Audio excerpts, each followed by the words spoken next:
Rich, I was saying to the guys here what you do, that you are a disciple of Jerome, and you study a lot with Jerome and all his work, and that it works, and sometimes is not really well understood. So I will just invite you in here. So Rich is the guy that knows how to talk about these things and can explain better. I always heard rubbish about Jerome Khaled online, so I always heard a lot of wrong things about Jerome Khaled, and it made me not like it until I met Rich. Oh, And no. then I understood that it worked, and it works really well with Rich. So it actually works. It can maybe not work for me or for other guys, but it works. I cannot say it doesn't work, because it does. And it does with me. In some things I can do it already and feel a lot of difference. So Rich, do you want to Hello. present yourself to the people here? So your name, where you live, your age? Sure. Okay. Well, I'm not my age. I don't know Yes. about that. I mean, Well, okay, so my name is Rich, which is an abbreviation of Richard. That's my full name, just in case there's any confusion. It's similar to Ricardo in other languages. yes. Um, Portuguese. Cahoon is my surname, which is a Scottish name. I am not Scottish at all. My father is actually American, and so there's a bit of a journey to get to the origin of my name. But there we go. So I'm a professional trumpet player. I live in Bristol, we're essentially the southwest of England. I've pretty much lived in this area my whole life. I grew up about 20 miles away. Most people will have heard of Glastonbury, and very nearby Glastonbury is a city called Wells, which has a music school. That's where I grew up. I attended the school for 2 years when I was 16 until 18 years old. And from there I went on to study in Cardiff. So I did live in South Wales for 6 years. But actually, Cardiff, Bristol, Somerset, we're talking about 100-mile radius of where I Exactly. am. I've always So lived in close, this yeah. part of the world. So, I mean, I could start off with a bit of a story, if you like, and tell you how I ended up Yes. doing what I do. So I had a great trumpet teacher when I was at Welsh College, a guy called Philippe Schatz. He taught me what it means to have high standards as a musician. He taught me, that the sound is the most important thing as a trumpet player. That the way he said it is that your sound is your calling card. Exactly. So you don't go round handing out a piece of paper. You show people your trumpet sound, and they fall in love. But anyway, so I studied classical music at music college, and also obviously when I was at Wells Cathedral School, I did a lot of classical orchestral chamber music there. I was also always playing in big bands, and I was quite into jazz. But it wasn't until I came to trying to find work as a professional player that actually I started to focus much more on what we might refer to as commercial music. So these days, 15 years later, almost everything I do is playing in a band with amplified instruments, so drums, bass, guitar, keyboards, singers. And the way that a trumpet fits into that ensemble is very different from the way that a trumpet fits into an orchestra. Yes. And so initially, essentially what happened is that I found myself in these bands with, trying to play with classical trumpet technique, and it doesn't work. Now, Some people doesn't understand that. no, that's right. Just because, I mean, a lot of people who are really into comparing different styles of teaching will talk about, they'll say that, you know, the classical approach is very much about airflow, and the more commercial approach might consider air compression a little bit more. Now, I would argue quite strongly that actually we're all really dealing with compression, but it's just it's very much to do with what you imagine in your mind when you go to produce a sound on the trumpet is going to change what comes out the end of it, whether that's conscious or not. You know, there's a huge school of teaching, they commonly referred to as the Chicago School, which is all about that. You know, they really don't talk much about how to play at all, but they talk about knowing what to play, knowing what you want to sound like. And I think that, you know, when you think about, okay, I want my articulation to be immediate, that's going to change what you do here. It's going to change what you do inside your mouth and how you breathe and how you blow. So anyway, I will go off on tangents. That's my big thing. So do remember to bring me back. Otherwise, Yeah. Well, I know you, and I know why. It's too much information, and we need to. So this interview is really important for Richard, because Richard is one of the last real disciples of Jerome Khaled with the real information. So it's really, we just have an hour, and he needs to, that's why this is a lot of information. Yeah. He needs to explain a lot of things that are wrong around the online world now, because it's just rubbish about Jerome Khaled. And I heard a lot of friends of mine teaching rubbish. So Rich will take all that things out today. So I thought it would be worthwhile, actually. One of the things I've got in my notes here is to point out that if we're talking about layers of abstraction, sorry to use complicated words, I would say that, you know, primarily my source of the tongue controlled embouchure comes from a guy called Bob Civiletti. Yes. He would crucify me for saying Bob, because he's an American and he says Barb. In fact, Bob Civiletti spells his name B-A-H-B, just so that people like me will at least try to say it right. So apologies, Barb. Interestingly enough, my dad is also called Barb, but that's just a strange coincidence. Anyway, so the thing is, Bob Civiletti learnt the tongue-controlled embouchure from Jerome Khaled over a period of about 12 years, starting in the early 1990s.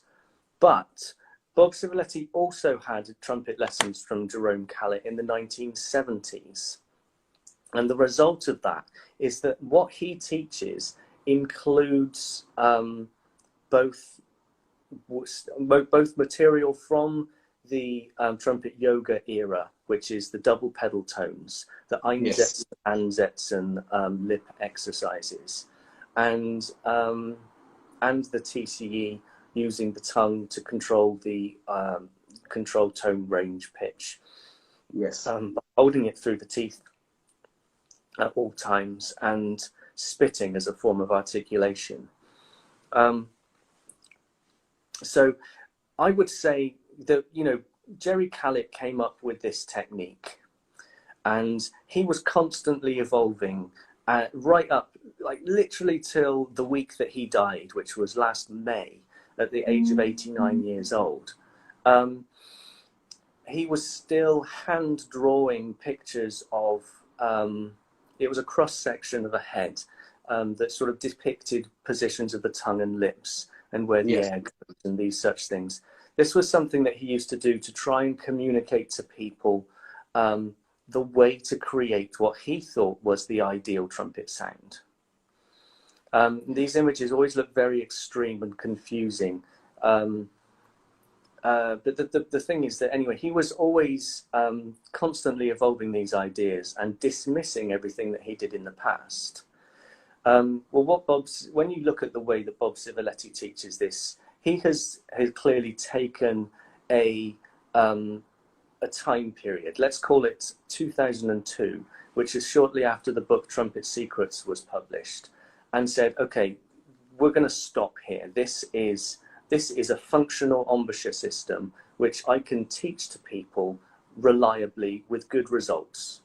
And it is already based upon something like 50 years worth of research at this point. So there's really not a lot of point in, tweaking, let's say. Yes.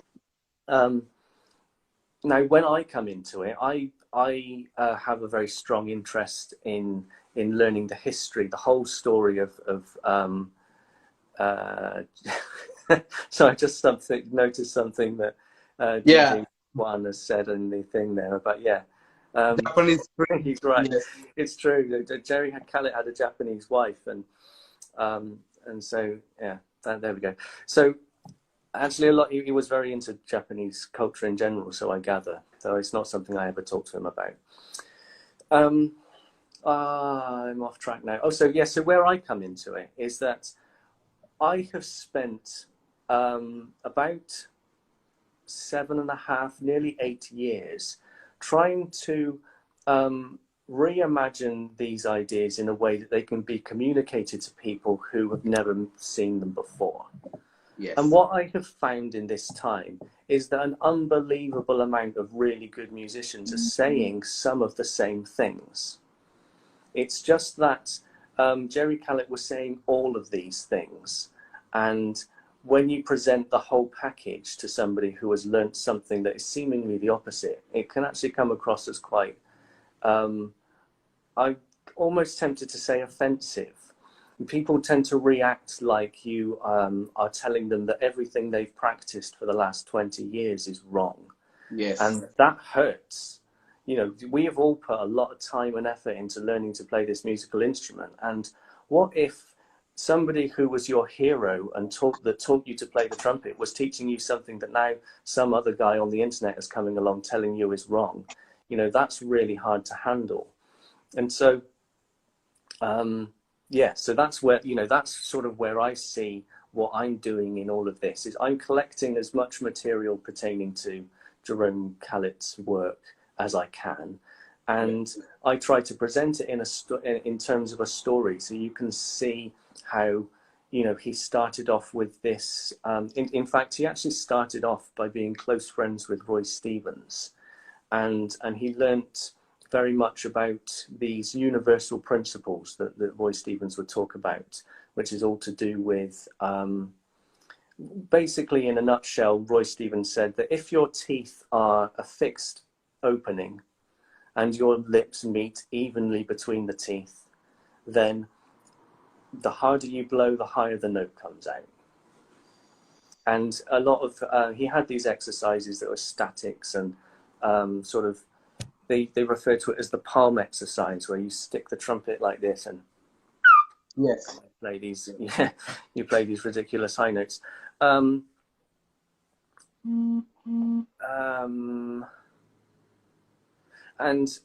so, he had these ideas in mind. And actually, a lot of the time when you're reading things, especially his older books like Brass Power and Endurance or Trumpet Yoga, you can see him referring to these ideas.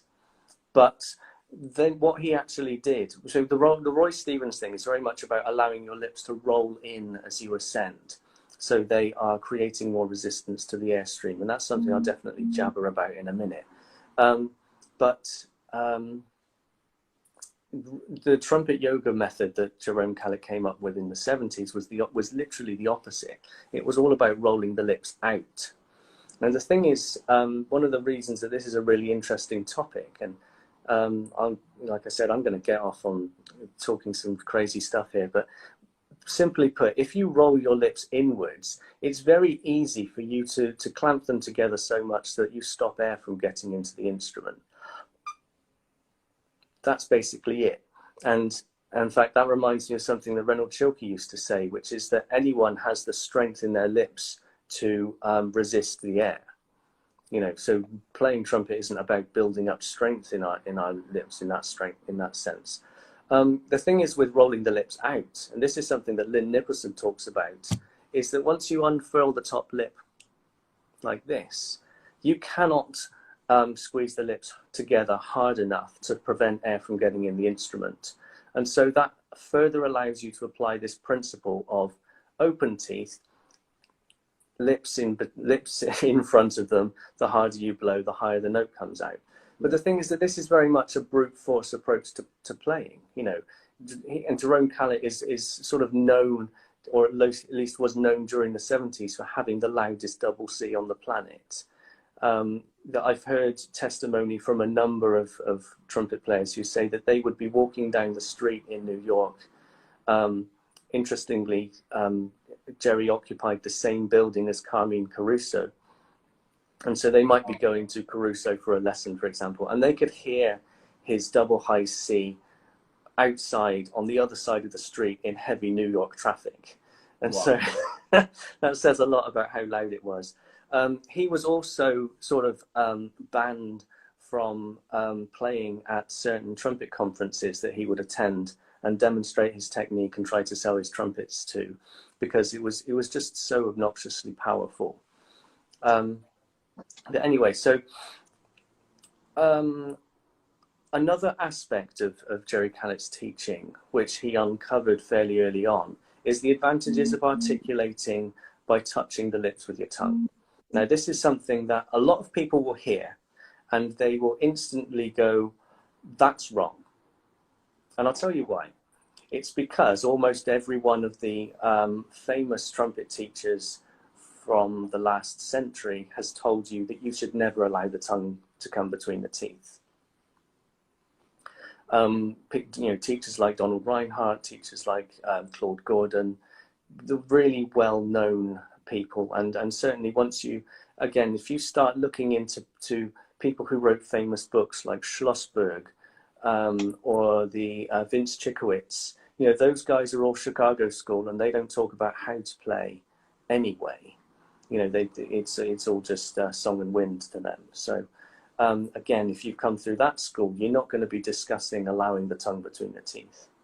Yes. But if you take a look on my website, I have actually compiled a list of, I think at the moment the number stands at about 22, but it's quite a number of books from the 19th century and just a few from this one as well, that actually that directly tell you to place the tongue on the lips.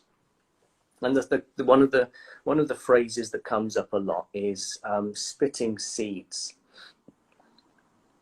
What Jules Levy talked about, imagining that you've got a hair on your tongue, and whatever you do when you try to play, you must be trying to get that hair off of the tongue, and yeah, and all that. So anyway, during the 70s and 80s, Jerry Kallett taught this spitting seeds kind of way of playing.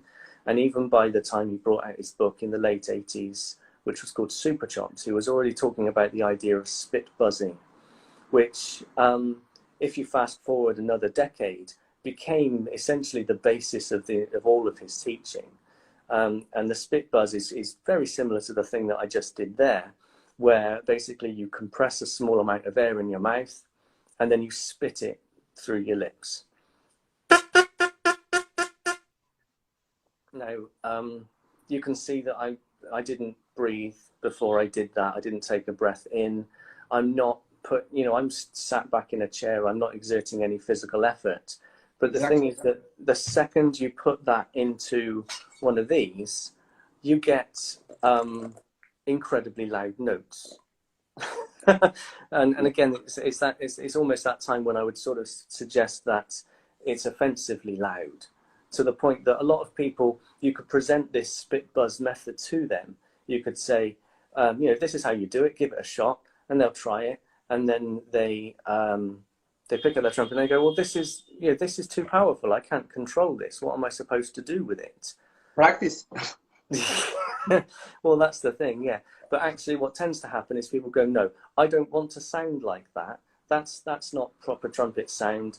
And then they just drop it immediately. And so this is where people like me come in, and we start going, okay, let's start discussing the physics. Now,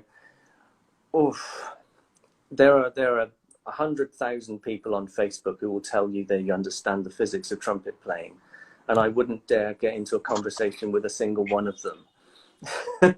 In fact, Exactly. I used to use the Trumpet Herald forum a lot, and there is at this point 20 years worth of archived conversation about, you know, for example, whether or not we should be using tongue arch when we play, or whether or not there is you know, airflow at any point other than through the aperture. And it's all been talked out to death, and the truth is that people were going to believe what people are going to believe. Exactly. But now I've said that, I want to show you this little idea. Now, none of us are alien to the concept of lead pipe playing. In fact, you know, it's just something that's been around for you know, 30 or 40 years in a lot of sort of traditional. I use the term traditional a lot. It doesn't necessarily mean what everyone learns. It means what stuff that isn't what I teach. So Bill Adam used to go on about mouthpiece, about lead pipe buzzing. It was an idea that he moved on to after mouthpiece buzzing, because we all, or at least a lot of people, will understand and argue that when we do this, it's not the same thing as when we do this. And when we do this, the reason I'm picking up two trumpets is because my Stomvy doesn't have a lead pipe. It's all one piece, and so that's why I had to get this one out, which is this junky trumpet that I made myself. But anyway, it's got, when we do this into a lead pipe, this is going to be somewhere around an F. You know, that is working in the same way as when you play the instrument. And what I mean by that is that your lips are vibrating in sympathy with the air column. Yes. They are not, they're not buzzing, even in the way that they do when we spit buzz. When we go, that actually requires more muscular effort than playing, because you are using your muscles to hold the lips together in order for there to be sound. When you've got a mouthpiece here, that does the work for you. So you don't need to hold your lips together. It's good for them to be touching in the context of the TCE. It's what you might call a closed type embouchure. But as soon as there's airflow, they start vibrating in sympathy with this. Yes.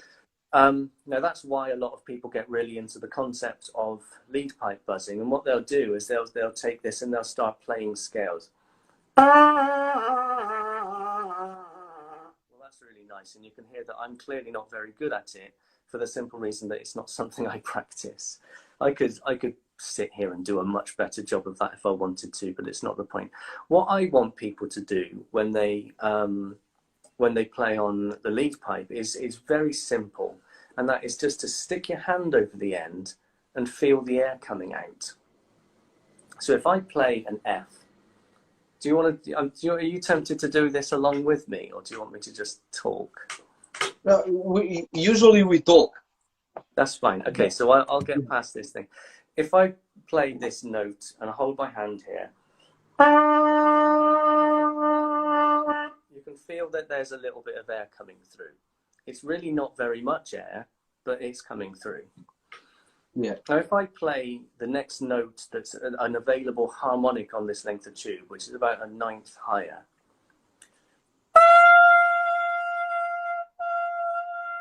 you can feel that there's even less air coming through.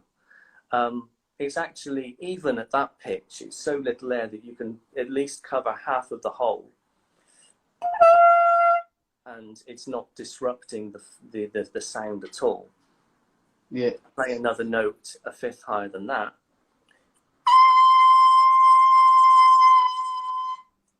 And we're getting to the point where you could argue that there's pretty much no air coming through. And then,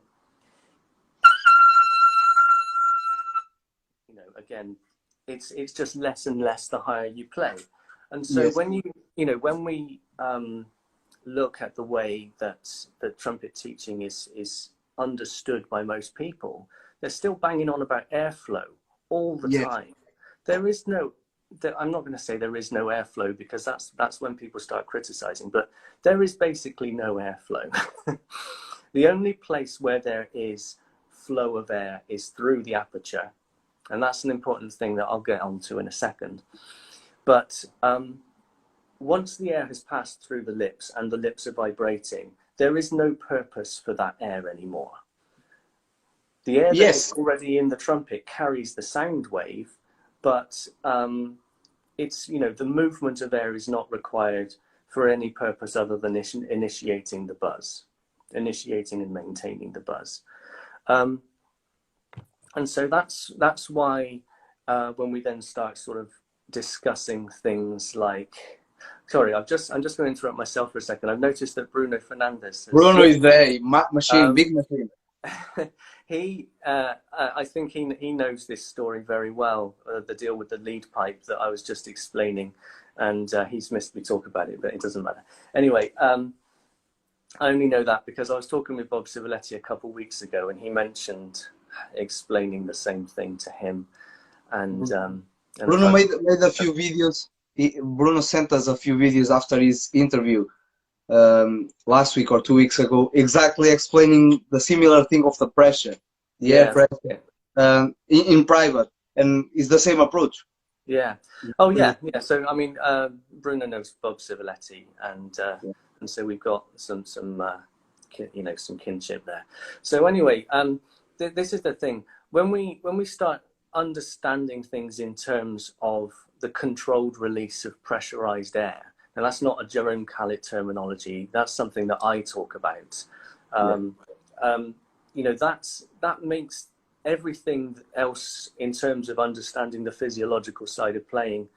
You know, it means that we really can't use most of the descriptions that people have, because if you know, we all have this idea in our mind about air flowing from the lungs up through the throat, over the tongue, or past the tongue, up to the lips, through the trumpet. But that's not really scientifically sound, because when you come back to this thing where I'm pressurizing air in my body, it's basically Newtonian physics that tells us that the air pressure in every part of excuse me, the air pressure in every part of my body is consistent. That is, the air pressure in my mouth, my throat, my lungs, it's all the same. It's not possible for there to be greater pressure here and less pressure there. And so that means that even when there is air flowing through my lips, the only thing that exists in terms of what I am doing with my body and the air that's in it is the maintaining of that air pressure. I want to maintain that air pressure. Now, that's something that we'll come back to when I talk about the tongue, because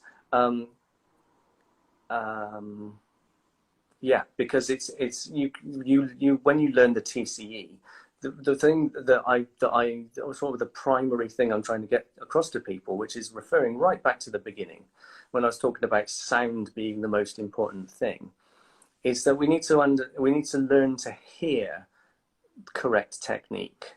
Yes. So yeah, I've sort of talked myself to a convenient stopping point. No worries. So, good point. Should I let you ask questions, or shall I?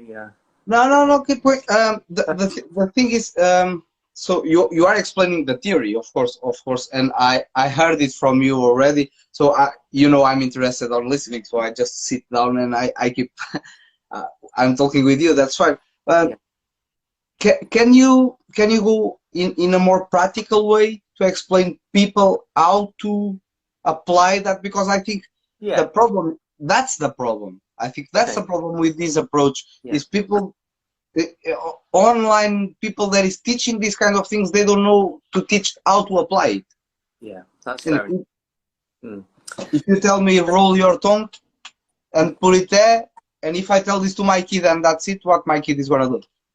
And he said, no, this doesn't work. Okay, so I mean, like I sort of said earlier on, and this is where the sort of layers of abstraction start to come into play, is that, you know, Jerry Callett would have supplied you with a very complex image, depending on how he wanted you to think on the day in reference to, you know, tongue position, lip position, these sorts of things. So, for example, one lesson I had with Jerry, all he had me do was spit buzz. And I will directly answer the question in a second, but that would be, you know, this thing.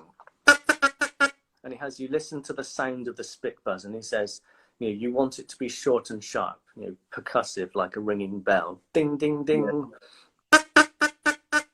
And basically, the way to achieve that is to use less air under greater pressure. So something that was present throughout Jerry's teaching over the whole time was that we want to create more, greater compression of the air inside the mouth before it's released into the trumpet. And so if I'm using slow air, or my lips are too open, or my tongue isn't far enough forward, I'm going to get something like...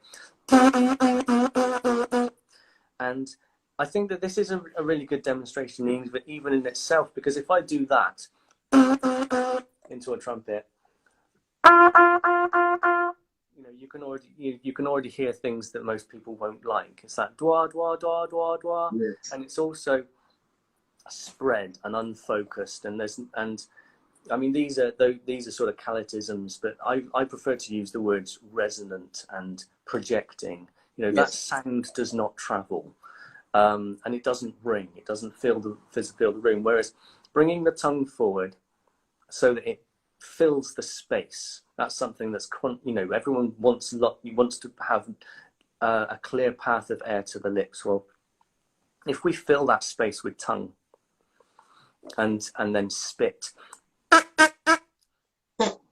I'm using less air, but I'm making more sound. Okay. Yes. And so what that is the definition of efficiency. And you can't really describe efficiency in any other way. It's putting less in and getting more out. Exactly. Now, what a lot of people do when we talk, again, generalizations, I'm not referring to anyone in particular, and I'm not criticizing another person's approach to playing, because there are clearly more than one way to do this thing. But a lot of people, when they talk about efficiency, they're talking about the easiest way to move as much air as possible. And as far as I'm concerned, that's the opposite of efficiency. Yes. You know, we do want relaxation. We do want, you know, we don't want to be using lots of physical force to create sound. But if you're still thinking about efficient airflow, then you're going in the wrong direction. You want efficient sound production. You want more sound for less effort. And so, that's what this is all about. I think we well, me and you, we know each other, and I know your job and you know mine is more commercial around here, and is what we do, and we understand better the importance of giving less to have more. Because after playing a gig 3 hours and going to play another gig 3 hours, that it happened to you already, and I know, you know, you need to save yourself and still playing better. So if you go to play, as you are saying, if you go and overblow yourself, we were talking before this interview, overblow yourself in half an hour, you are not going to play the rest of the gig, and another gig at night, you are done. And that's why some people don't understand how we play so long. Is learning how to deal with this kind of things. And it's not physical strength. Exactly. It's, you know, the whole thing with stamina is to not do yourself harm in the first place. I just got a little heart thing go up the screen. That means somebody like probably my wife. It's probably my wife. If she's there, she's downstairs watching you. Well, you know she likes your job a lot. She shared your page yesterday. I will ask if she can make me a coffee. Yeah. It's the I've funny thing I've got about. coffee here. I could take I a know moment to show off my mug. Look, it's what got my you can website on it. read that. I Oh, yes. I will ask. Can you tell your website to the guys, Okay, please? I actually have two websites, and then I'm going to explain how to do the split buzz because I didn't do that yet. One of them is called Trumpet Planet, and that is like this. Okay, and Trumpetplanet.net. what you'll notice is it's pla.net because some years ago I thought I was being really clever. Um, and it looked, you know, because it says planet, but there's a dot in the middle. But the number of times I've had to explain that to people really slowly. Yes. It's not trumpetplanet.com. It's not trumpetplanet.net. It's Trumpet Planet. Yes. And so part of me really regrets That's clever. having That's said, clever story, but it's not clear. It wasn't a good idea. So there's that.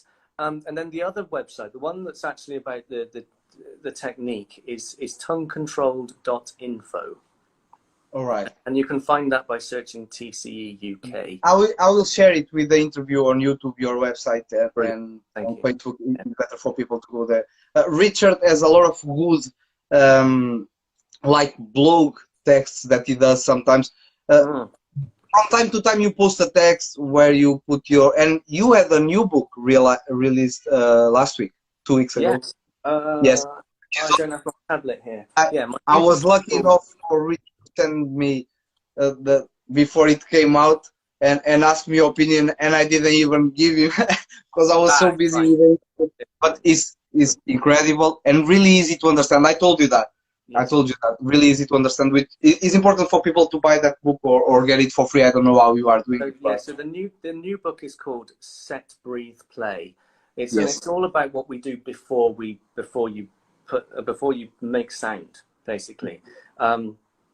It's about being prepared mentally and physically for playing the instrument. And it seems like a very simple idea, but it has far-reaching effects because, you know, I've taught a lot of people who think that it's all right to breathe Yes. half a second before they play, and you know, then they're not relaxed, and then they haven't, you know, all the other things. Your lips are wrong, your air is wrong, etc., etc. So yeah, I've also got another book on the Trumpet Planet website called The Seven Bugles, which explains the TCE. And my other book, Exploring the Double Pedal Register, is one that explains the Einsätze, Ansätze, and double pedal tones. Trumpet yoga. Yeah, that's right. Yeah. Okay, so here's the thing with that's an easy way to grasp note production with the TCE, and then I'll talk a little bit about you know, what happens when you try to learn to play this way. What we always get people to do is literally just stick your tongue out. You want it to be thick and wide, so not pointy, but like this, like a cow's tongue. Is something that Callet used to say at one point. And you can blow a bit of air over that, like this.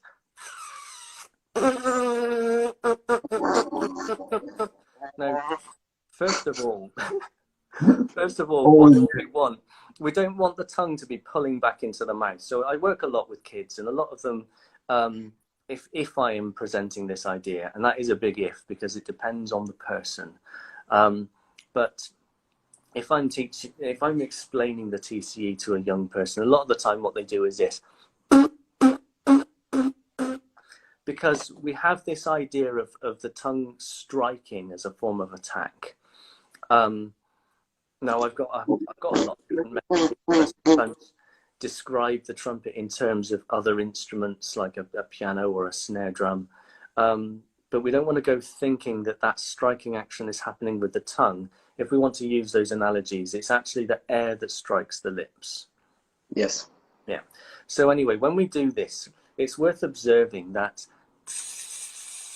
you're forming a very small aperture between the top of the tongue and the cutting edge of the top teeth. Now, a lot of people will see that and they'll go, oh, that's just like hissing. That's just like what Pops McLaughlin talks about, or the most extreme kind of Maggio tongue arch. No. Well, first of all, I would argue that it's not, because this cannot happen unless the tongue is between the teeth. And those Yes. people, you don't allow the tongue between the teeth. Now, it might be that actually it happens with those people and they don't realize it. In fact, Adam Rapper has said in a video recently, I think if I was to try and quote it, he says something along the lines of, my tongue might actually touch the teeth. Sorry, my tongue might actually touch the lips in the high register. But I think that for people like him, especially with being so famous and being established, is that actually if you admit to something like this happening, you're opening a can of worms that could, there's a lot of criticism with this sort of stuff. Anyway, but so I think he follows a lot your approaching. There is definitely a similar. Yeah. He does. The thing is with the TCE is that the tongue is in this position all the time. Yes. It's so even if I'm playing bottom slit C and lower,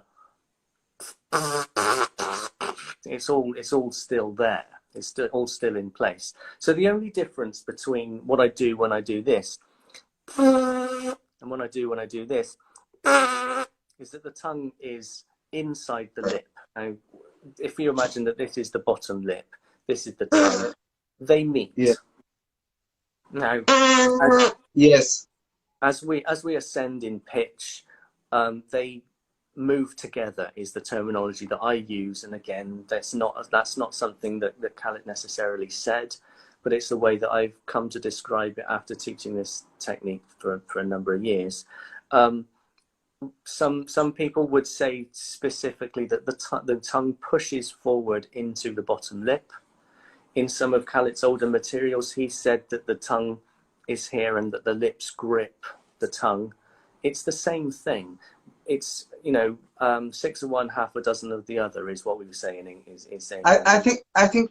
Well, I've been practicing a lot since I met you, and it started. My opinion. I thought it was really difficult, and it started happening. It started working. So it's a point of understanding, and I don't feel it. I know what you are saying.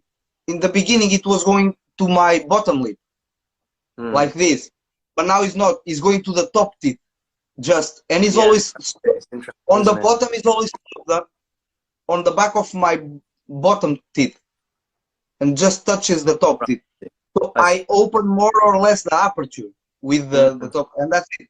Yeah. So this is the thing: is that when you start analyzing all of this stuff in a non-judgmental way. Oh, sorry, Marco is there. Sorry, is my partner on the channel. So the classical player is saying is a really important. There are really important tips. And for example, for Marco, this will be a totally different approach, exactly because he's a classical player.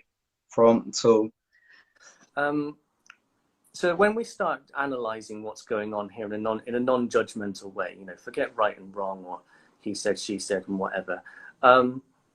It's really interesting that the more you do it, the more you discover. You realize that actually, okay, I can play all these flexibility exercises without thinking about the lips at all. Or, as long as the tongue stays in position, I can do all of these flexibility exercises without thinking about the tongue at all, and I can use the lips. But the effect is the same. We're manipulating this point, the vibrating tip of the lip. That's where all the magic happens. It's just one of the essential things is that the initiation of vibration happens as close to, or it happens as far forward as possible, as close to the mouthpiece as possible. So a lot of the time when we look at things like how we would traditionally attack by striking the back of the top teeth with the tip of the tongue, this kind of 2-2-2 kind of way of doing things. Well, there are two problems with that. Actually, maybe it's just the same problem described in different ways. But I would say, first of all, the tongue is moving too much. The tongue, but when you are pulling the tongue back in your mouth, it is it's disrupting the airstream.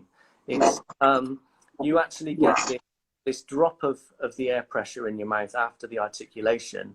Hey, there's a service. So you attack, the pitch drops, and then because of air support, it comes back up again to where it should be. Well, you know, you might get away with that in the low register or on a flugelhorn or something. But I tell you, this is something I've probably heard 1,000 times in my life, or 10,000 times.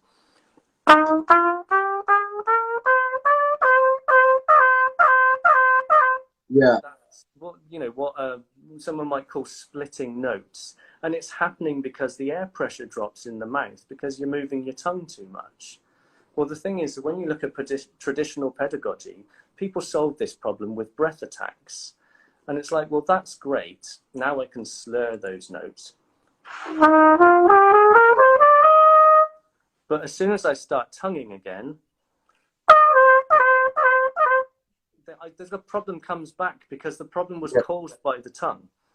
I had that problem. You remember I spoke with you, and was not that much, of course, that's exaggerating, but it was there. And in some of my recordings, I could feel the pitch dropping a tiny bit, and it's minute amount, yeah. But when you are a professional in a recording, people need to understand it. You cannot fail that little pitch on the studio. You cannot. Well, this is the thing with the high register, is that the harmonics are so close together. Yes. That something that I'm doing there to split an F will actually prevent me from playing, you know, a major third at the top of my range. Yeah. Because the movements are so fine up there. That, yeah, I mean, that's the thing. So the other thing that's happening with the traditional sort of form of articulation is that when you go to and the tongue pulls back, it blocks the top of the throat. Yes. And there is so much talking about playing with an open throat in brass teaching. And physiologically speaking, the only way you can block the throat is with the tongue. Yes. And again, it's something where people try to solve this problem with air. I mean, I used to know, I say this all the time, and it's become sort of one of my ridiculous stories, but I used to know this girl when I was at music college who would get up in the morning and she would stick a loo roll in her mouth, and she'd walk around the flat with a loo roll in her mouth, trying to open her throat so that she could go. She was a French horn player, and she would go off and do her practice, and it's like, oh, look at my open throat. And I didn't think anything of it in those days, you know. My teacher was quite into the Claude Gordon stuff, and so I was a big sort of breathing exercises and all this stuff. And so, you know, we can't. It's not a criticism. It's just an interesting thing. But again, the problem isn't caused by your throat. It's caused by the tongue.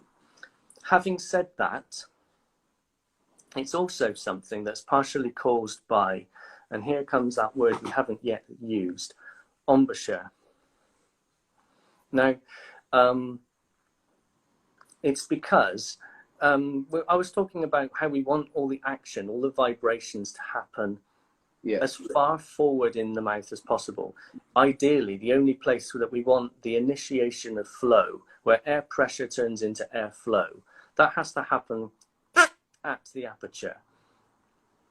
Otherwise, you get the dropping of pressure and the inaccurate control. I think that's a misunderstanding of concepts, because, for example, my teacher, everything is a classical player, and everything he tells me goes right with the approaching of Jerome Calette and your approaching. But when he talks about airflow, is a constant. How can I explain? For example, if you want to play something slurred, you need to have a constant flow. That's the thing. It's not the airflow starting here or there. I know what you mean. And this is really important for people to understand, is the concept. He's talking about the pressure, the constant pressure. Yes, he's talking about maintaining air pressure. The same thing you are saying, but with other words. And that's the problem with Jerome Calette. Sometimes people doesn't understand what he wants to say. So, yes. He did everything he could to invent new terminology so that it wouldn't be misconstrued. Or, you know, if I say, you know, using the tongue to control pitch, instantly everyone's thinking about Maggio and Claude Gordon. Claude Gordon, you know. And it's just a slightly different thing, because as soon as the tip of the tongue is between the teeth, the way that it works is different. Yes. So anyway, it's when we start thinking about why we might end up blocking the throat, and why people may even actually try to do it, the reason is that is a matter of resistance. So something I've got a really short and strange YouTube video about is the fact that you cannot use your body strength in playing a trumpet unless you've got something to push against. Yes. If you imagine, I could just go, imagine I'm pushing a door. This is the door. This is myself, my other hand.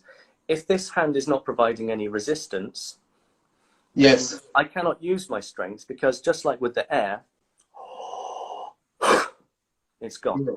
That's it. That's all my power gone. But if I push back with this hand, I can now start using my body strength to push. Yes. And that's what creates our compression. So it's like air power plus resistance results in compression. Yes. Now imagine that you're playing on a Bach 1B mouthpiece, for example. This thing does not provide much resistance because it's deep and it's open and it's wide, which encourages a big open aperture. And so you're blowing and all your power is going away from you. Where do you get the resistance from? Well, what we tend to do is create the resistance here, with the back of the tongue in the throat. And you can hear this. A lot of people, when they play, I've had students who grunt when they play because they're trying to create the resistance here. Yes. Or they get really tight and they're trying to hold on to the air in their chest. And it's like, well, the problem is that you need more resistance here. Now, without going into the TCE, we could say, okay, well, that's where we start talking about closed lip embouchure types like Roy Stevens, or there was a time in the past when Clint McLaughlin would talk about lip curl, but he's gone away from that sort of thing. He's more obsessed with tongue level these days. But another thing is, and a good friend of mine, Lee Adams, would argue that the problem is big open mouthpieces. And it's not to say that you cannot or shouldn't play on something big, but a lot of beginners shouldn't play on something big because it allows you to play wrong. If you put, you have tried my mouthpiece. This isn't me trying to sell them. You can use any mouthpiece you want. I don't care. But if you try to blow air through that, it's a little bit more difficult than if I try to blow. This is my 5C that I got from you. It's resistant, and so that means that you get used to pushing the air, and against the resistance, rather than trying to prevent the air from getting into the mouthpiece in the first place. And so that's a thing. Now comes the argument for the TCE. If all you have is lips versus air, then eventually one of them's going to give up, and I promise you it's not the air. Exactly. So this is what happens, is that you'll be playing a gig, creating this, tight corners, hold the lips together, all this business, and eventually your lips will get tired and they will collapse into the mouthpiece. Yes. And then all you've got is your wind, and you've lost all your control. Well, the thing is that the tongue is stronger than the lips, because the lips are not muscles. The muscle is around here. It's this, what they call the articularis oris. And it's like, you can see this. Actually, since I grew this beard, you can't really see it, but it's a circular muscle that happens all the way around it. Now that is what is, that's our muscle for controlling the lips. Now there are others like this. The Roy Stevens book has got some great pictures in it of all the musculature. Where am I going? Oh yeah, so the lips themselves are not muscle, and we cannot build up strength there to increase our stamina. And so what we do is we just learn to play with a collapsed embouchure and use more and more and more physical strength until you reach the age of 50 and your lung capacity starts to diminish, and then you go into teaching and give up playing. And I love to tell the story of the fact that you know, we were talking about Jerome Kallett having the most powerful double high C in the world during the 1980s. Well, he was nearly 60 years old at this point. You know, the crazy thing about Kallett is that he started teaching when he was about my age, when he was, I'm nearly 40. 25? Sorry, I'm 38. 25. Oh, thanks. So, so he started teaching when he was about my age, and he was still, you know, teaching fantastic lead trumpet players, and also, you know, Bob Civiletti, who went on to be one of the world's best Baroque trumpet players as well, when he was like 75 years old. I mean, it's a 60, 70, whatever. I mean, he was still teaching. I didn't take a lesson off of him until he was nearly 80, you know. And he could do all this stuff. He didn't just sit there and tell you about it. He would demonstrate. And he had this thing where he would teach people down the telephone. He wasn't really into technology, and he would teach people on the phone, and he'd pick up his trumpet, and you know, you'd be holding it away from your ear. It was incredible, and yet he, you know, was an old man. He was beyond the point that most people would have given up playing 30 years ago. But anyway, so I did it again. I did the little tangent. So no. When you have the tongue acting as part of the embouchure, I like to use the word scaffold. It's here, and then it's something for the embouchure to form around. Now, when you start playing like this, it is tiring for the tongue, and you really feel it in the back of Troy there. Troy from the Positive Trumpet Program. And Paul Viveiro. Yeah. Paul Viveiro is there. Is a double Grammy winner, Latin Grammy winner. Is there, Paul Viveiro. Big teacher. My connection to Troy, and we've mentioned this to each other a few times, not me and you, me and him, is a guy called Jonathan Crespo, who was a trumpet player on the cruise ships back in the day. He now lives in Cardiff, and so he plays in my salsa band occasionally, which is called Fiesta Resistance, Cardiff-based salsa, authentic Cuban salsa, in case anyone wants details about that. Anyway, so this is the thing, is that the tongue is just stronger than the lips, and so we've been talking probably for 10 minutes about the advantages of, or at least what we're trying to create here is resistance to the airstream. And the tongue is better at doing that than the lips are. Can you exemplify with the trumpet attacking 2 or 3 notes normally on the top of the teeth? Right. And then with the TCE, because I know we'll be louder and cleaner and shorter with the TCE. Sure. It was so the normal way. I'll move a little bit away from the thing. So if I just play, this is going to be how a traditional way of playing.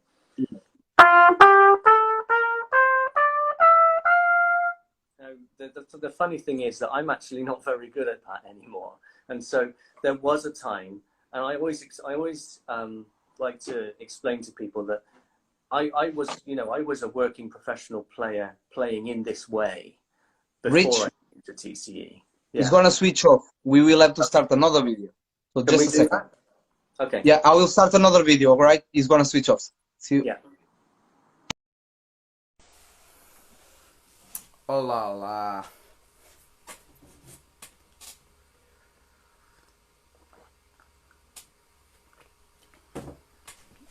Right, let people come in.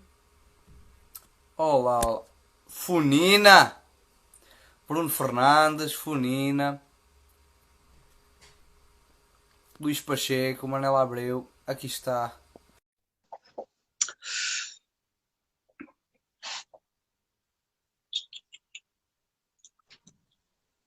Okay, Rich, we are back. Sérgio. Rich is gone. All right, he's coming. He's coming. There we go. I was just refilling the coffee. Great. Okay, As we started a new video, we have a second here. Can you explain that? Let me just say, can you provide one lesson to one person of this live video to have a free lesson with you and maybe keep going as a course with you? Then, there's no I want to offer a lesson with you to Sergio Ramos. He's a police officer commander. He's here. Sergio Ramos is a great trumpet player studying jazz at the Porto Conservatoire. And he was talking with me about the high register today. He plays really well, so I will pass him to you after the interview, all right? Send him my details. I'm more than happy to. An awesome friend. So can you exemplify how to attack normally and with TC? Okay, so if I was just to go in the way that we traditionally teach, I'll try and do a better demonstration than the last time.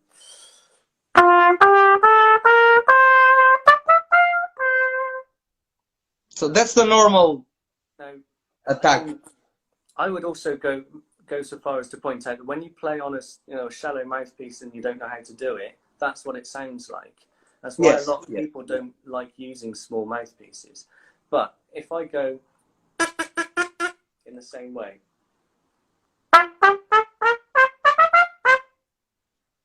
and that is not how I play music. But what it is a demonstration of how easy it is to do the same thing. You know, the notes were shorter, but they were much louder. They projected 3 times the distance, and I didn't do something.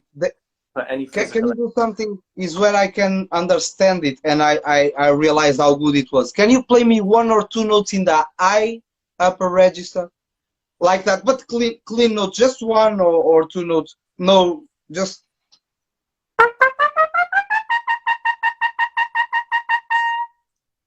That's the thing. That's a B flat trumpet. It sounds almost as a piccolo, so clean and so. Yes, exactly. That's what I think what is missing for people to understand. This is an interesting thing because I've often thought about writing a blog post on this subject, and it's very hard to do such a thing without sounding arrogant. But in my working life, I get complimented frequently by people who don't play brass instruments. People who do play brass instruments don't.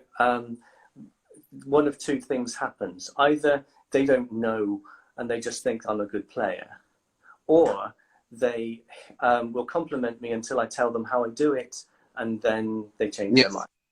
Yes. Always like that. Which is not sensible. So when I talk to conductors, they tend to, orchestral conductors, they say, I love the immediacy. They say, you always play on the beat. That's important because when I learned to play TCE, I had to learn to play with a metronome again, because when I sit next to players who have a traditional approach to playing, their sound doesn't come out the trumpet for about half a beat after they've played. Yes. So they're sat there and you think they're behind the beat. And we learn about this in music college. You get told to play ahead of the beat because you are so far away from the conductor. That's nonsense. That's not true at all. The reason you're behind the beat is because your articulation isn't right. And a lot of great orchestral players will tell you the same thing, but they won't have a solution to it. The solution is just practice, But the other thing is, I get told by, bass players that I play in tune. I get told by drummers that they can hear me and they usually can't hear the brass. I get told by singers that I'm not getting in their way. And that's because when you play the trumpet with the correct sound, it occupies a very specific range of frequencies. Yes. It's something from about, a low B is 220 hertz. And you should occupy from there up until, I'm going to say things and they're going to be wrong, so I won't. But when you look at it on the spectrum, the trumpet has got a position. We belong in this frequency range. The trombone belongs there, you know, Yeah. and etc. etc. Now, lots of brass players, they try, or lots of trumpet players, they try to sound like a trombone. They try to blend with a trombone. Yes. And you know, that's why they can't play high. Exactly. Because tone and range are intrinsically connected. You cannot have high notes that are spread, you know, because, well, not without using, you know, much more physical effort to get them to come out of the instrument. That's really that thing. But, you know, when I had lessons with Bob Civiletti, he would have me learn to play things like the Telemann, that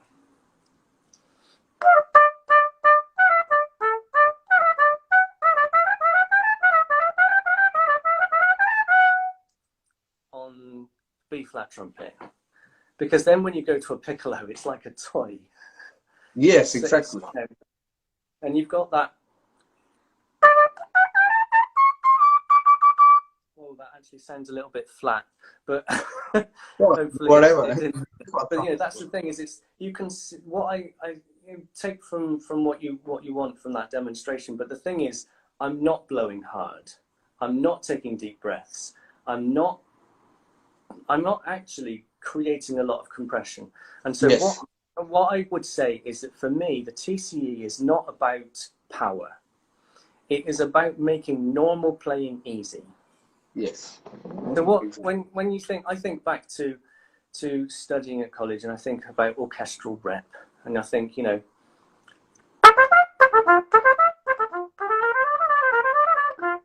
that is basically within the range, you know, it's an octave in the middle of the range of the instrument. That should not ever be difficult. But Yes. people really struggle to play that. It's just a G major arpeggio. And it's because, you know, if I it's not about the mouthpiece, but I'll do it just so maybe I'll still play cleanly. So I take a deep breath. I'm just blowing, it goes all over the place because Yes. there's no focus in the airstream. Whereas Yes. if you know, that's all it takes. Yes. And, yeah. I mean, this is something I was going to sort of like write an article about at some point, is this whole thing where people, you know, people online will talk a lot about mouthpieces. They'll talk about, oh, I've been playing 20 years, I use a 3C. Yeah. I wonder if I should change from a 7C, or whether I should use a 5C or a 1C.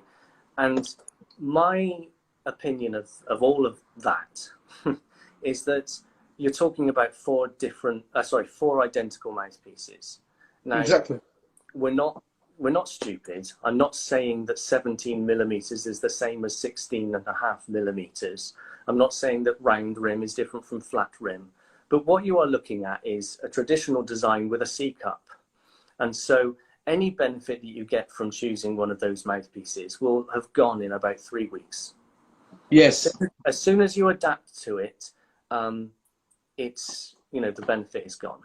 So this is the thing, is people will try, I spoke with a guy online, I don't know his name, which is good. And even if I did know it, I wouldn't tell you. I spoke with this guy online who said to me, oh, I've been really wanting to try something shallow. Have you got something I can borrow? And I posted him a Warburton 7 SV.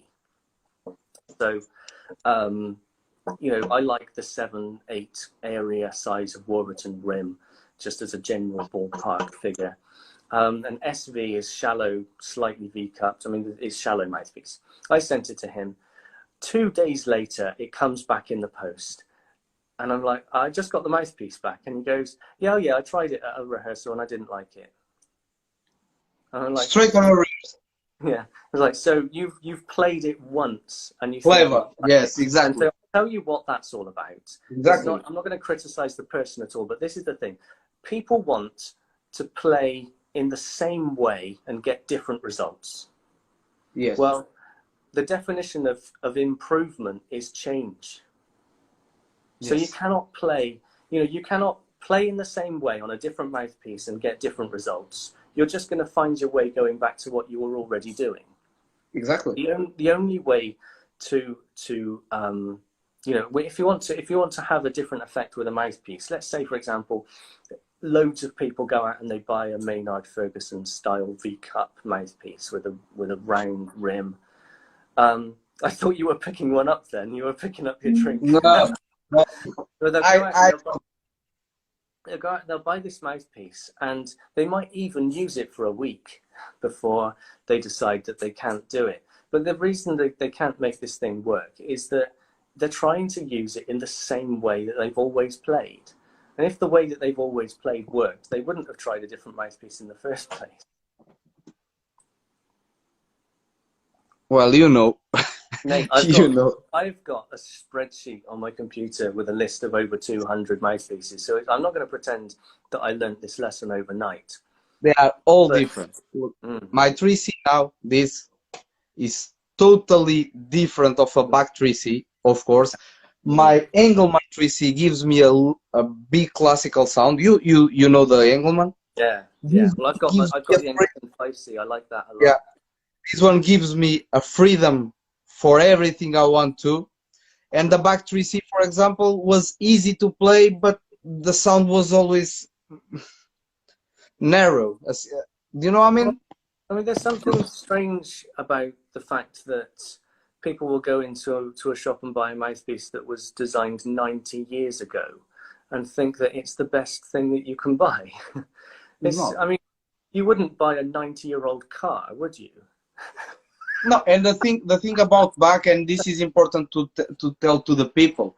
Well, the 1.5C, I understand the facilities it gives to most players, classical players, is a nice round mouthpiece. But the 3Cs, for example, it is for people that is not ready to play with the 1.5C on the classical. They go usually to the 3C, but they are not the same. I had 4 different 3Cs at home, 4 new. Yeah. They were all different. The rim was, but they were all the same mouthpiece. But if you measure, one had 2 millimeters more, 1 millimeter less. So back is not uniform, and that's why these kind of brands like AR and Engelmann, etc., they are expensive, but they are unique. Yes. These mouthpieces are one. When you listen to one or you try one, you are sure when you buy another will be the same. Yeah, well, and that's really. I mean, you know, Jerome Khalid probably made more money off of mouthpieces than anything else in his life. He claimed that he designed over 5,000 different ones. I mean, the truth is that he was a custom maker. Somebody would come to him for advice and he would make them a mouthpiece that fits. His real innovation was taking Rudy Muck's chambered throat and applying it to his unique backbore design. So his backbore and throat was unique, and that was the Jerome Khalid thing. Okay. Then he liked to play on rims that were somewhere around what we'd call like a Bach 10 or a Giardinelli 10, which, and he would make something with a fairly shallow cup. Now, the reason he was quite into shallow cups is that if you overblow, if you use too much air, you cause the lip to collapse into the cup. Yes. And it shuts you down. You know, a lot of people, you know, they refer to it as bottoming out. And that's what happens when most people try a shallow mouthpiece for the first time. But rather than learning to keep the lips out of the cup, which is what Jerry taught, it's what Roger Ingram talks about as well, they just go, oh, this mouthpiece doesn't work for me. And they've got 100 reasons why their lips are the wrong shape. Yes. Well, you know, look, my lips are this shape, they're this shape, they're this shape. You know, my lips move. Yeah. Everyone's lips move, you know. It's and you can change it. About that, you can change it, and you can learn to play rolled in. You can learn to play rolled out. If you're, I was rolled in, and exactly the roll in is what gave me the problem that I stopped playing when I had the problem, because it scratched my teeth. I was opening my mouth too much, and it was going to the top of the bottom teeth and scratching. So I have a cyst, and what my teacher done? All right, let's put it out. Now I do. Well, I mean, I am really into this book called The Balanced Embouchure, which is probably a good way of learning the principles of Jerome Khalid's earlier teaching, combined with a lot of other good stuff like Carmine Caruso and, you know, there's a whole list of people who influenced Jeff Smiley when he wrote that book.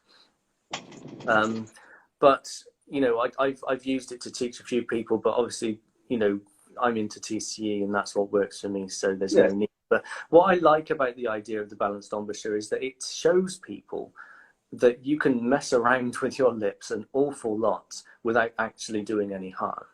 Yes. And by doing that messing around, by learning the roll in and the roll out, you realize that, well, you just discover things. You become more aware. And really, it's about the development of awareness. It's the same thing with the tongue. That's why I can do traditional anchor tonguing. I can do TCE tonguing. I can do tongue on lips, or I can do the off the back of the teeth thing. Now, these days, if I play for more than 5 minutes, I gravitate back towards what I'm used to, and we all do that. Yes. But the idea with things like BE and TCE is that we're discovering what is possible. You know, a lot of it is just, you know, learning not to be scared of change. Exactly. The only thing I defend, and I have it on my book, you read my book as well, is not about the lips. And this is really important that you are here to, for people that download my book, don't understand wrong what I'm saying. I'm not telling you to smile when you play like this. If not automatically, if you do this, you will roll in automatically. It's not. What I mean is, if your corners are like this, we are trumpet players. Yeah. Like this, your sound will be a trumpet. If you do this, your lip is wrong automatically. So what I mean is, tuba players and trombone players, for example, sometimes they come down like this because they want that heavy, open sound. We want the opposite. We want a bright, beautiful sound. So up. Yeah. Not like this. So this is a thing that's interesting about a lot of Jerry Callett's early stuff, and I think that he kind of got away from it later on. And correct me if I'm wrong, anyone who knows better, but he observed this idea that he talked about closing the eyes in the extreme upper register, because he observed that so many players do this when they I mean, we're not talking about playing high C's. This note here. That doesn't require that kind of. It doesn't require that kind of physical effort. But when people are playing in the extreme upper register, there is a point where everything lifts up, and the result of that is the unfurling of the top lip.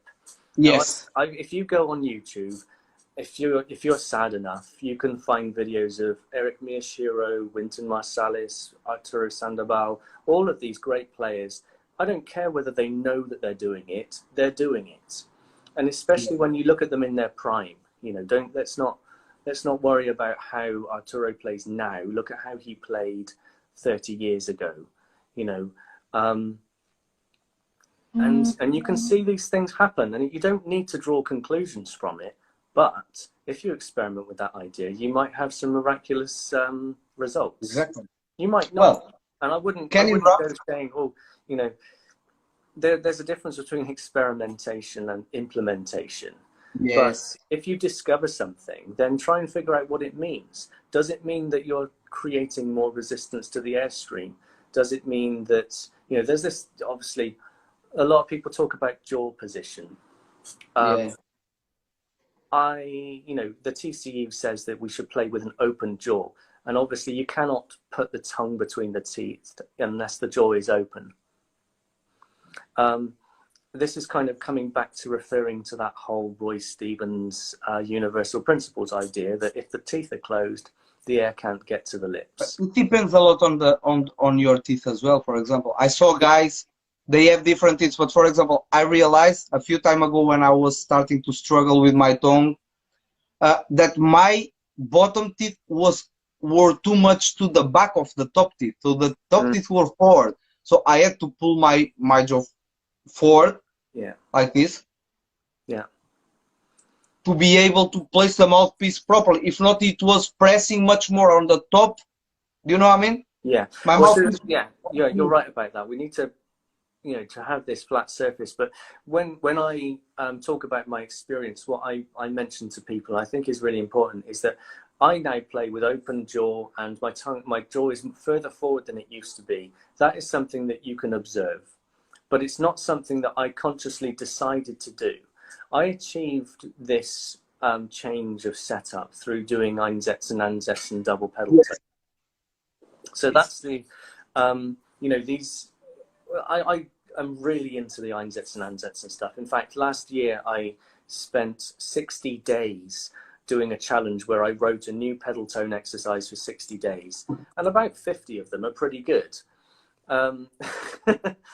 Yeah, they are. I was rushing and didn't really have the time, but I put up a YouTube video of every one of these exercises, and it's taking me an unbelievable amount of time to write them out, but eventually that's going to be another ebook that I put up.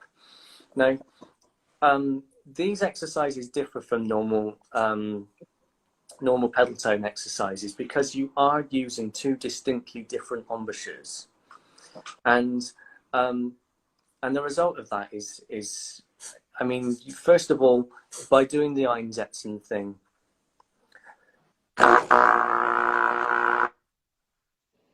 you are encouraging the lip, you know, this muscle, this orbicularis oris gets worked.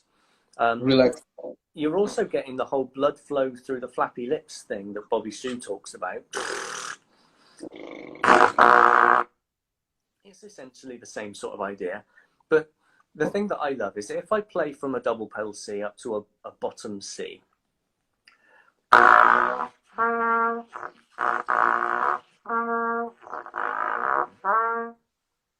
slurring over 2 octaves. And again, I'm going to repeat this thing I keep coming back to. I'm not using physical effort to make that happen. You know, Yes. it's just a movement. Now, if I carry on that same movement of the lips, now I'm slurring 4 octaves, you know. And Yeah. I don't, I'm not really addressing the professional commercial trumpet community when I talk about these things, but just thinking about, you know, what happens in this country when people learn to play the instrument. That range, that from bottom C to high C, if you like, from C below the staff to C above the staff, that's what's required for taking a grade 8 exam in this country. I've got a 12-year-old pupil who can play from double pedal C to high C. Now, he couldn't sight read Twinkle Twinkle Little Star if his life depended on it, but he's got the range. The physical side of trumpet playing is dealt with. Now, he doesn't even use TCE. He's just done these double pedal note exercises. Now, the result of those double pedal note exercises is that you're manipulating all of this stuff without really knowing what it is you're doing. Yes. And the long-term effects for me has been playing with a more open jaw, playing with more relaxed corners and good central movement. It's also to do with this upward movement of the bottom lip, this gripping. It's almost like an interlocking of the lips, not in a way where you're clamping them together or pinching or squeezing. There's none of that. It's just this. Now, it's quite similar to a pucker, but it's not the same thing, because the pucker you're bringing in from the side, and you're not able to resist the air in that way. That's why those people really rely on tongue level a lot and, you know, choking off further back in the throat. Not all of them, but you know, this firm bottom lip was a big part of Khaled's earlier teaching. But anyway, you know, that's this. I'm really into those double pedal tones, and that's what they're for. And the results of that have been tremendous long term. I mean, the funny thing is that I learned to play these double pedal tones fairly quickly, over a matter of a couple of weeks back in 2012. And I could do them, and I used to make my pupils laugh by playing things like,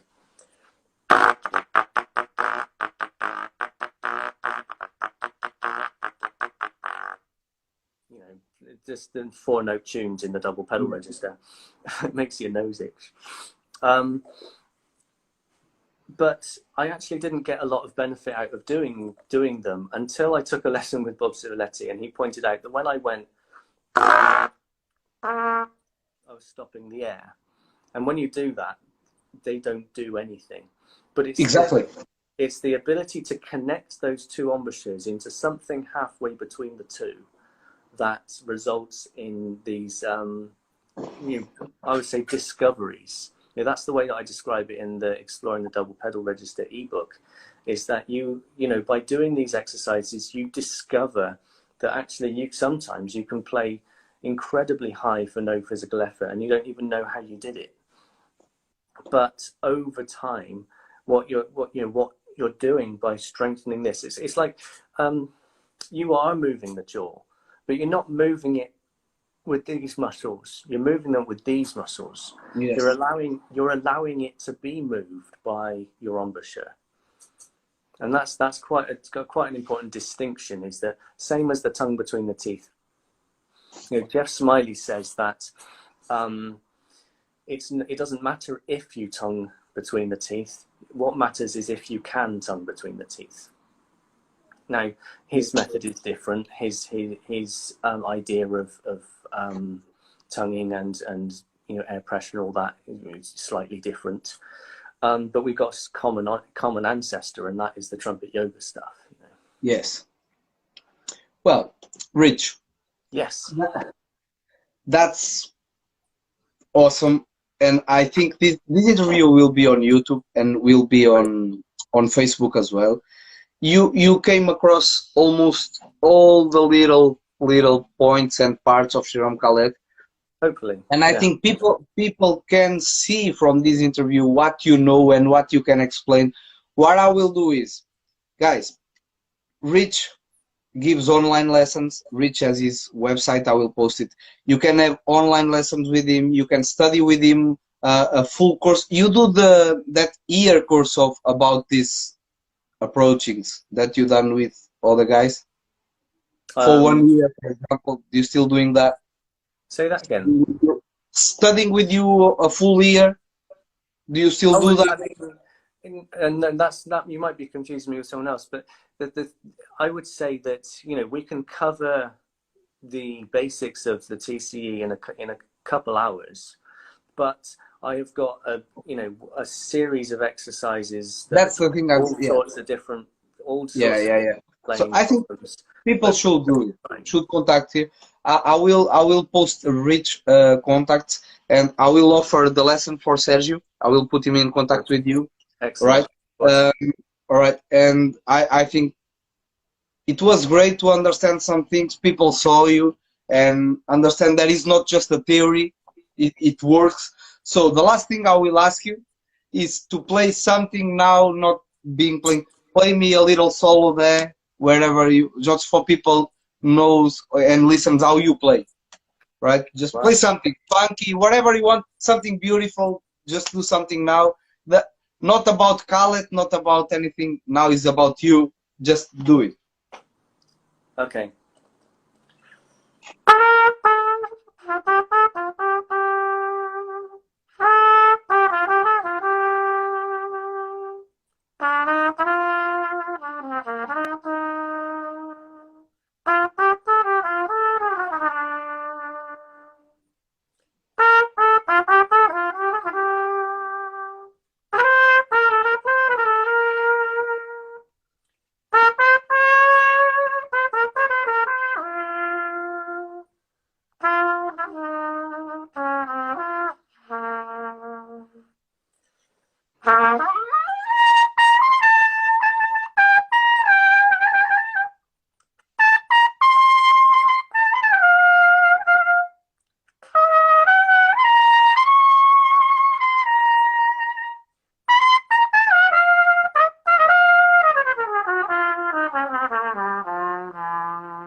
That's all right. That's all right. You know. Quarantine is like that.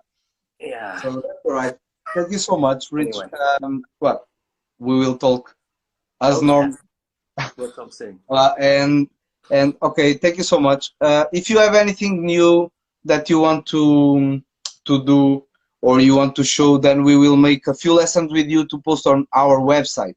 Oh, brilliant. Yeah. We're gonna have lessons with different artists as well. For example, we put your name there, Rich, and 5 lessons of you, and people can buy them as a pack. Fun. Okay. Right? So we can do that deal as well. So thank you so much and speak soon again. Yeah, all right. Bye. Bye bye, brother. Thank you.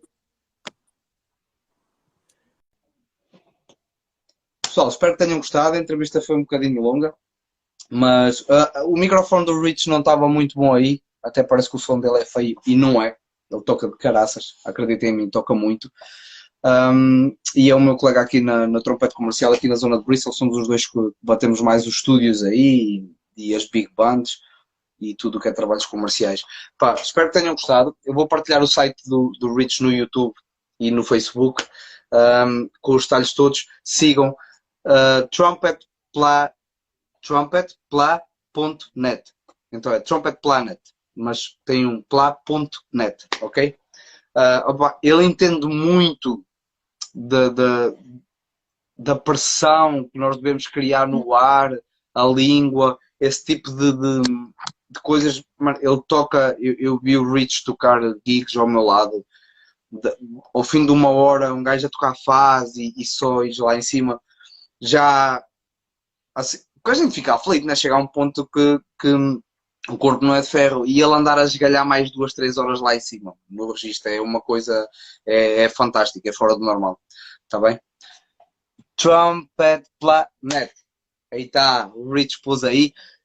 Sigam o Rich, follow o Rich, ok? Follow his Instagram, sigam-no e adicionam Rich Colquhoun no Facebook, ok? Bye bye, thank you, obrigadão pessoal, até já.